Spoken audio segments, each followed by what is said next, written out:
আগামীকাল 12 April long March two Gaza. প্রত্যেকটা মুসলমানদের ইমানি দায়িত্ব হবে। ঢাকা থেকে এই মিছিল বের হবে। বাংলাদেশের মধ্যে যতগুলো হক্কানি আলেমগণ রয়েছেন, সাধারণ মানুষ রয়েছেন, আল্লামা মামুনুল হক, মিজানুর রহমান আজহারি সহ, এরপরে ক্রিকেটার যারা রয়েছে তারাও, যারা বিভিন্ন পেশায় নিয়োজিত, প্রত্যেকটা মানুষ নিজ নিজ জায়গা থেকে লং মার্চ টু গাজা এই প্রতিবাদ্য বিষয় নিয়ে তারা গাজাকে ভালোবেসে একটা বিক্ষোভ মিছিল তারা করবে। হয়তোবা আমরা অনেকেই যাইতে পারবো না, কিন্তু যাদের যাবার সমর্থ রয়েছে অনেক মানুষ, আগামীকাল আশা করা হচ্ছে লক্ষ লক্ষ মানুষ ঢাকায় গিয়ে সমবেত হবে। এজন্য আমরা যারা যাইতে পারি অবশ্যই তারা যাব, আর যারা যাইতে পারি না আমরা এখান থেকেই দোয়া করব। বিগত দিনে হাদিসটা বলেছিলাম, দেখেন আমরা ফিলিস্তিনের জন্য কত দোয়া করছি, কত চোখের পানি ফেলছি, তারপরেও কিন্তু কোনো পরিবর্তন হচ্ছে না। তবে একটা কথা মনে রাখতে হবে, একটা মায়ের গর্ভ থেকে সন্তান কিন্তু সহজে আসে না। মায়ের যখন পেটের যন্ত্রণা যত বেশি বেড়ে যায়, বুঝতে হবে তত তাড়াতাড়ি তার সন্তানটা দুনিয়ার বুকে আসবে। মুসলমানদের উপরে, গাজাবাসীর উপরে যত অত্যাচার করা হবে, ইহুদি এবং খ্রিস্টানেরা চিন্তা ভাবনা করেছে হয়তোবা গাজাকে শেষ করে দিয়েছে, কিন্তু রাসূলের ভবিষ্যৎবাণী গাজা কখনো শেষ হবে না, এটাও আমরা বিশ্বাস করি। গাজা নিরীহ মুসলমানদেরকে হত্যা করা হচ্ছে, কিন্তু সৈনিকদেরকে হত্যা করা হচ্ছে না।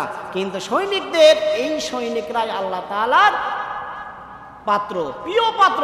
তারা আমরা খালি মুসলমানরা যারা আছে তারা শুধু একটাই প্রার্থনা করেছে, ইমাম মাহাদি কবে আসবে, আবাবিল পাখি কবে আসবে।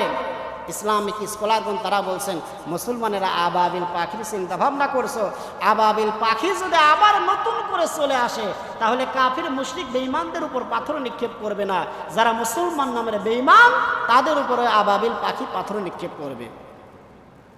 গতকাল বা পরশুদিনের ঘটনা, হুতি বাহিনী একটা ক্ষেপণাস্ত্র নিক্ষেপ করেছে ইসরায়েলের দিকে, সেই ক্ষেপণাস্ত্রটা ঘুরে ফিরে সৌদি আরবে এসে পড়েছে। এই যে দৃশ্য, মুসলমানরা ক্ষেপণাস্ত্র বা মিসাইল যেটাই বলেন না কেন, একটা ক্ষেপণাস্ত্র নিক্ষেপ করেছে ইসরায়েলের দিকে, সেইখানে না গিয়ে যখন সৌদির দিকে পড়ে, মুসলমানদের উচিত ছিল আক্ষেপ করা, দুঃখ করা, কিন্তু কমেন্টে গিয়ে দেখা যায় অধিকাংশ মানুষের আলহামদুলিল্লাহ করছে। কেন? আজকে যারা সৌদি আরবের বাসিন্দারা, যারা দেশের কর্মকর্তা, অধিকাংশ বেঈমান, অধিকাংশ মিশরের মানুষ বেঈমান, জর্ডানের মানুষ বেঈমান।